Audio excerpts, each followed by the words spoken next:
candidate, and I have a full-service agency. I provide branding, marketing, and public relations services to entertainment, lifestyle, and beauty brands. I'm so happy to be up here with Erin, Renee, and Linda. I will give you an introduction to know a little bit more about them, and then we will get going into questions for 40 minutes, and then we'll have a 15-minute Q&A. Sound good?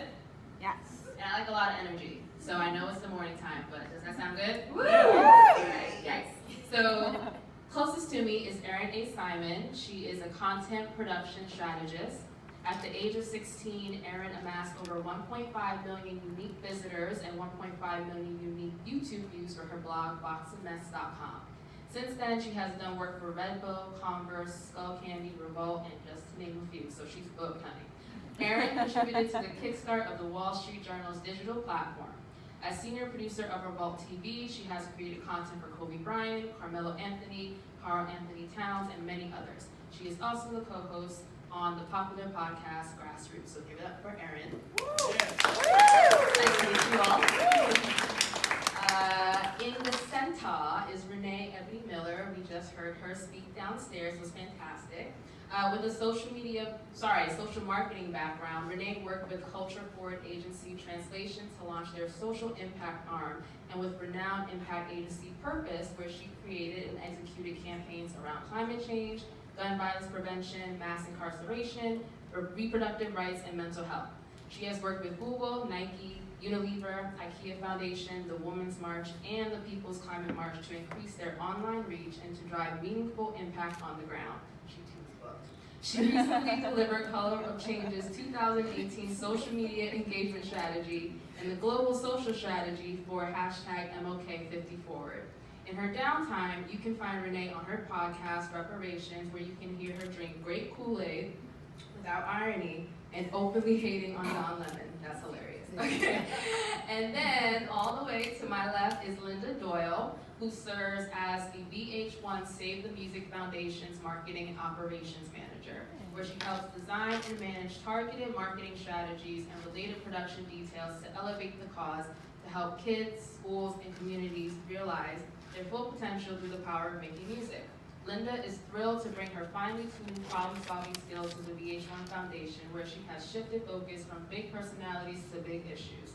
Previously, Linda worked at Esquire, Smart Money, Details, and Jane Magazine. Again, booked. She is experienced tour manager, having joined Mandy Moore on the road, followed by Canadian recording artist Lights for her world tour. So please give all three of these lovely ladies a round of applause for being here today. They took time out of their busy schedule to be here, so we're just gonna jump right on in. So, this question, conception about the importance of marketing and social media, and why does that misconception need to change? Marketing and social media? I think the biggest misconception is people think that social media marketing is writing tweets, and they are very wrong, right? To the same extent that who here has bought a ticket to a sports event this year? Oh, we are in the wrong room. Who has bought a ticket to a show? Okay, how'd you find that show? Online. On them internets, my dude. Yes. Was it a tweet? No, fucking no, it was not. It was not a tweet. And I think that sometimes people make this mistake of believing that social media marketing is just like, write a post, put it on Facebook, publish a tweet, you good, I did it, it's done. And then you look at every other type of advertising there is in the world where billboards match the commercial feeds into a short video. Social media marketing is that. You do content production. I can only imagine you're making the content make sense according to the video, the commercial that it sits in, right? Social media marketing is so much more than a tweet, and I think it just boils down to that. I think another thing too, kind of going off of what you were saying, also social media marketing and just marketing is also about making quality content. It's not just about tweeting out your URL link and saying, hey, check out my music. And it's also not just about pushing out your album. There's periods in between that you still have to present yourself, your narrative, and your brand so you get more people interested in you. So you gotta have, and for content, I like to call them micro content pieces. Basically, they're short form pieces that tie to a bigger piece or a bigger goal or objective. So if you are like, okay, I want people to check out my album, you can put out little pieces like video clips of you in the studio or little things like that. So marketing is not just like a one-time thing, it's a continuous process, especially with the content. Yeah, I have to agree. It's all about you telling a story about yourself as well. Definitely.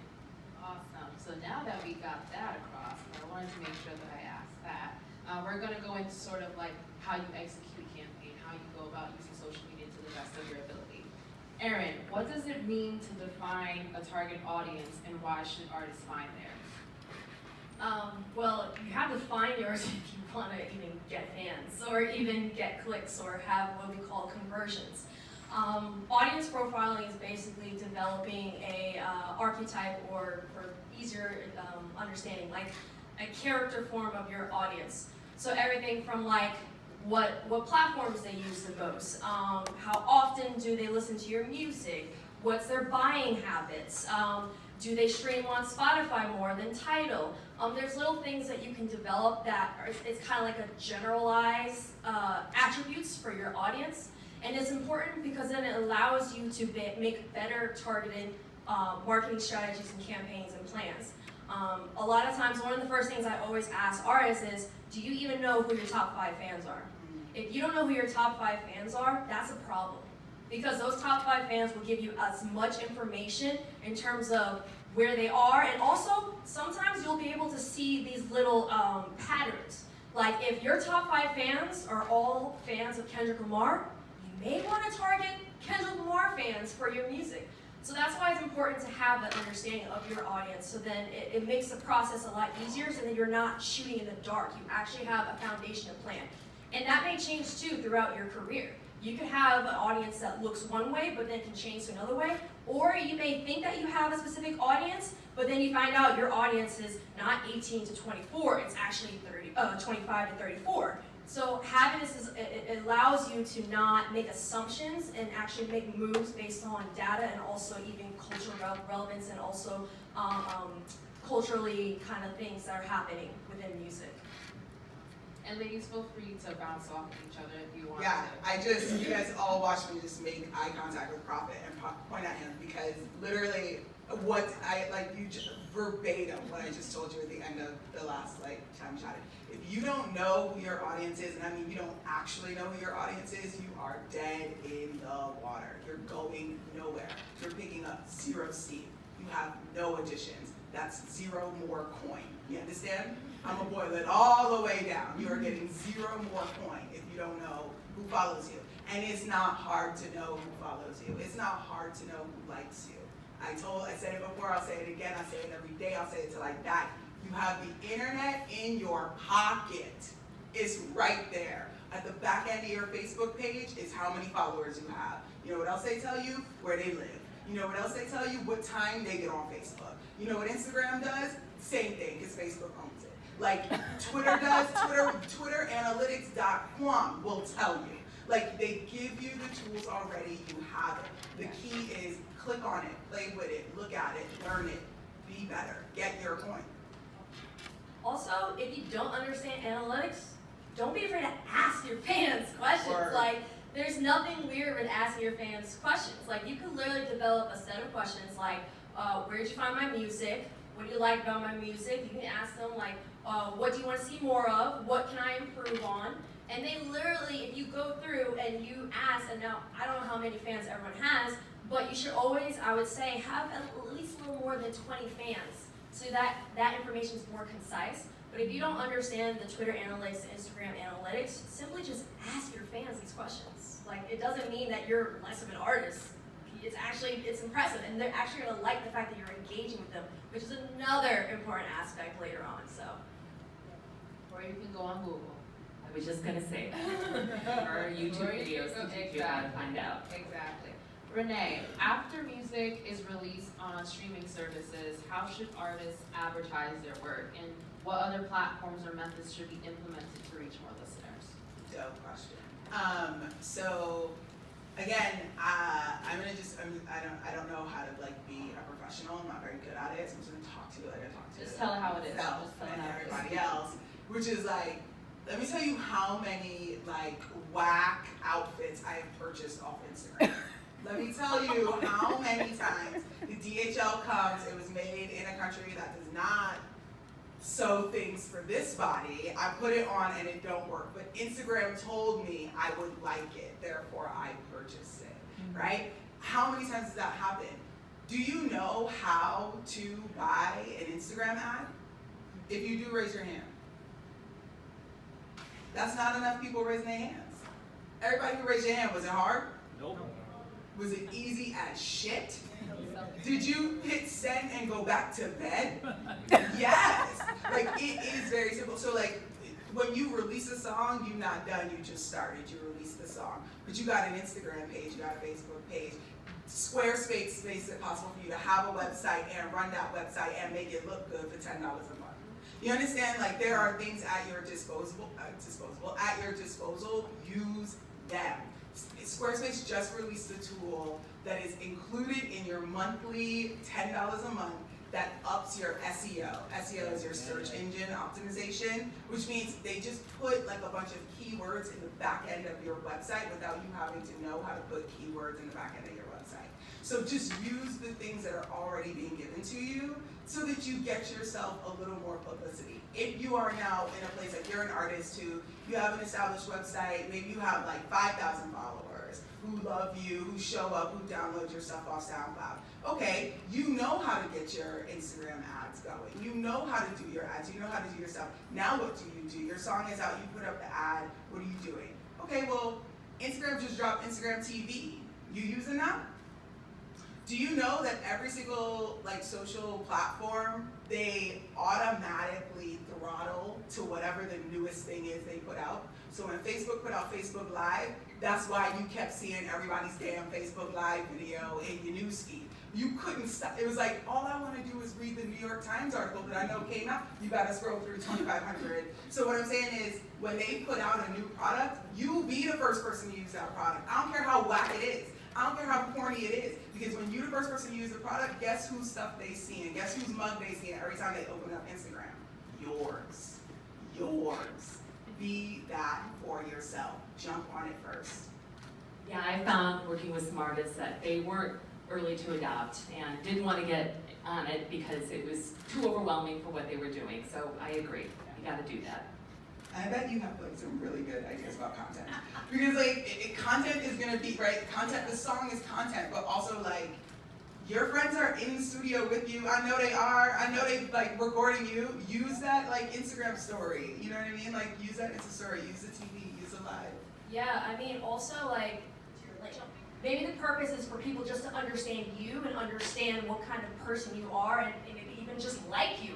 If I like you, I'm more than likely going to listen to your music. Like I've told people who tweeted me before, I'm not going to listen to someone who just gives me a link. I'm not going to do that. And especially if I tell you I have an email and you don't do that, I'm not even going to listen to it. If you take the time to have conversations with me and just get to know me, that shows me the kind of person you are. So I'm going to take the time to listen to your music. And then also, even for like Instagram, with that specific platform, you don't always have to go in people's DMs just to send a link. Sometimes you can even go in people's DMs to have, like I said, a conversation, or even leave a comment or leave your quote-unquote 2 cents. Someone who I actually utilized some of their strategies was Gary Vaynerchuk.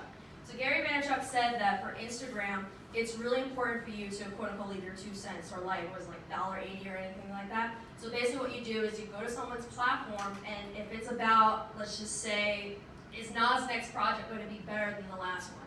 I personally would be like, I hope so, because the last one wasn't that good. But you could jump in and be like, no, this is why it is good. And just from that interaction, I could be like, you know what? They know their hip hop stuff. Let me check them out. Oh, they're an artist? Let me check that out. A lot of times when it comes to native content, sometimes it's not necessarily just about, like I said, converting, making them click the link, but it's about them engaging with you specifically and liking you and liking your brand. I think sometimes we get so desperate to get checks and to get clicks that we forget that the most important thing is just to be yourself and to be engaging. Like, you have to be social on social media. Like, you can't just be like going at people and just expecting them to give you something. And also when it comes to native content and native marketing, you have to give more than ask. Especially when your fans want more for you, they want your music, you're basically giving them, so that when it comes time to say, hey, pay for this, they will. Who's the perfect person for that? Nipsey Hussle. You saw how much they spent like $1,000 on a project. But the work that he put in terms of putting out more content that fits within the platforms, the more times he spent engaging with his fans and making them feel special, the more times that he's given out opportunities and spent more money to make the experience overall better for his fans. That one time that he asked, where everyone thought he was crazy for asking, the album sold out. Like, he sold everything out. And that's a perfect example. So native content is essential for your marketing because you're making the experience enjoyable on the social media platforms, but then it opens up an avenue so that you are able to tell your story and engage your fans and ultimately make them like you. Yeah, I have to agree. That is key, is they need to get to know you as a person. And I had a meeting with a band manager who's getting a new artist ready to go out. And I always hear managers talking about, okay, we're gonna come to the school, we're gonna play a show, and then that's it. And this guy was like, no, I'd like to have these kids get to know my artists as people, individuals, and we're gonna do a Q&A, and we're gonna sit down with the kids, and we're gonna find out, how did you get where you are, and what was music education for you like growing up? So it was nice to see that, management too, really taking a look at that. That's important. Renee, other than engagement numbers and high volume follower times, what else can creatives learn from their social media data? So I spoke briefly about this because it was really the first time I took the time to really look at it and learned a really big lesson. So when I was working at Transition was when they were trying to launch and in launching United Masters, they did some work with 2 Chainz that wasn't United Masters related, right? So I'm not trying to sell you an app. Do whatever the hell you want. I don't really care. In fact, read the Billboard article that just came out. Billboard will tell you not to use the app. That's fine. But they, in working with 2 Chainz, they were able to help 2 Chainz sell $250,000 more merchandise than he sold the year before, selling the exact same fucking merchandise. And it was because they literally took the time on the back end to pinpoint where the people live. So if you don't know that one of your biggest fans lives in Taipei, why would you ever pay any attention to Taipei? But what you don't think about, or what a lot of people don't think about, is okay, and you said this earlier, who are your 5 biggest fans? If you know who your 5 biggest fans are, what you now have in your hand is 5 people who are brand ambassadors. You have now 5 brand ambassadors. So I liked Life of Pablo. I sat on a stage and I talked about it in front of a room of people. Let's say half of y'all didn't know who that was. You about to go look it up, right? You have 5 brand ambassadors who are literally just walking around the world, ready, willing, and able, and talking about you, and you're not paying them 1 cent. The least you could do is get them the right information so that they can keep talking about you in the right and the best way. So when I say engagement numbers are important, followers are important, clicks are important, yes. But if you don't know who your people are, you don't know who the 10 people who say you're the best are, you dead, you done. You can't go nowhere. You gotta build on what you already have. So when you look at the back end, you really wanna take all the information you have and all the information they can give you and use it to your benefit. All the things that we're saying on this stage, legit, you guys, this is the conversations that they're having inside of big, huge, multinational corporations. They're saying the exact same things we are saying on this stage. I think everybody on this stage has worked with multiple multinational corporations. You ain't changing your mouth today from what you said last week in the meeting, from what you said 2 months ago. We're not changing mouth. Same is same, truth is truth. Whether you're doing it as an individual or you're doing it as a big ass company, it's the same. And you want to think about yourself that way. look at Comic-Con. This is getting so nerdy, I'm sorry. But like, look at Comic-Con. Comic-Con used to be a place where only like a bunch of nerds who never went outside and read comic books only and got picked on would go to.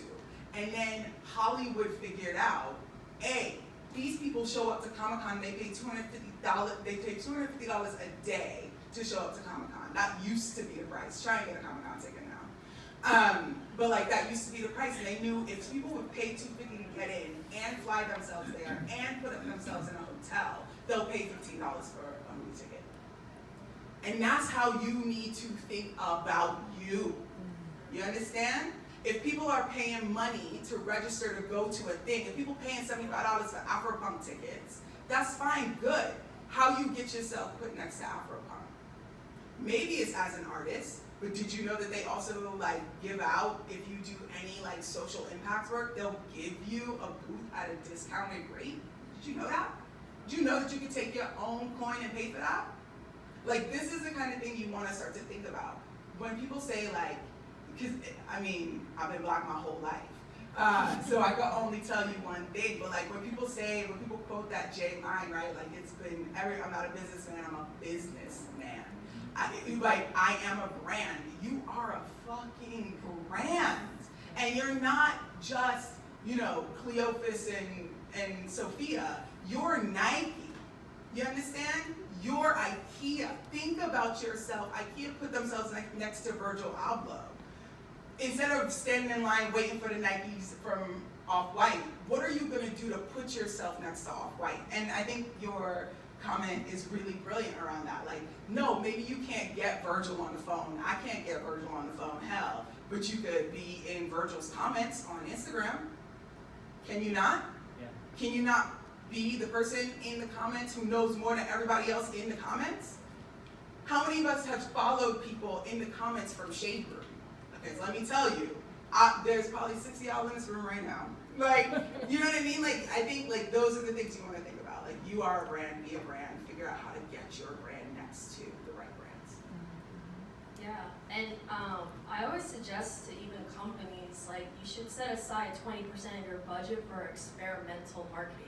Like trying different things, getting your music in different avenues and platforms. And like I said, so if it's buying a booth at Afropunk, if it is, you know, getting somehow into, if it's paying for a video gamer to use your song and your music in their Twitch streams, like figuring out what that is for you. You shouldn't be afraid to experiment. And that's why if you have 20% of your budget set aside, you just spend that. If it works, it works. If it doesn't, just know that you still have 80% of your budget to use for things that you know can work. And another thing that's important, that is important takeaway from looking at your data and analytics is the power of patience. Sometimes your content plans, your marketing plans aren't going to be something that just exponentially just skyrockets you up. Like, you got to be patient and let it work. Sometimes you have to do it more than one time. Sometimes it'll take 6 months in order for you to get any traction. Do a conversion. You can say, hey, I had a great conversation with you. Do you have a minute to check out music? Or if it's something that deals with your music, for you to show that you have knowledge, whether it is something with Jay-Z, with the